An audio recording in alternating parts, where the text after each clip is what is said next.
వదినే అన్నకు తెలిస్తే మళ్ళీ అన్న బాధపడతారు లొల్లులు అయితే ఇవన్నీ ఎప్పకు అనే వరకు నేను సపడేకోకుండా ఆయన ఇన్ని రోజులు మనల్ని కట్నం పైసలు అంటే తాగుతాండుగా వచ్చి అనుకున్నాం కానీ ఈ యాప్లలో పెట్టుడేందయ్యా సంసారాలే నాశనం అవుతాయి ఒక్కొక్కరు పిల్లల్ని రోడ్డు మీద వారేసుకుంటారు ఈ సొంటి చేసి.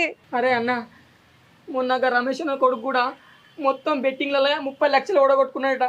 30 లక్షలు ఓడగొట్టకుండా కూడా అప్పు తీరక వాడకట్టోళ్ళు ఇంటి ముందటోళ్ళు తిట్టిరని చెప్పి సూసైడ్ చేసుకొని చచ్చిపోయాడు. ఆ మెంటలోడు ఆయనతో తాయిన మాత్రం ఏమైనా చేసుకుంటాడేమో. ముందే అతి మంచనే కదా నా చెల్లె ఏమైనా చేసుకుంటాడంటావా? అన్న నాకు భయం అవుతుంది.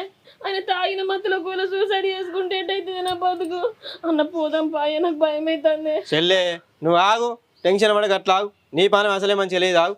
నేను గదే విషయం మాట్లాడదామని వచ్చిన.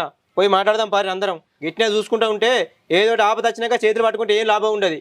అరే అన్న ఏమైనా చేసుకుంటాడు.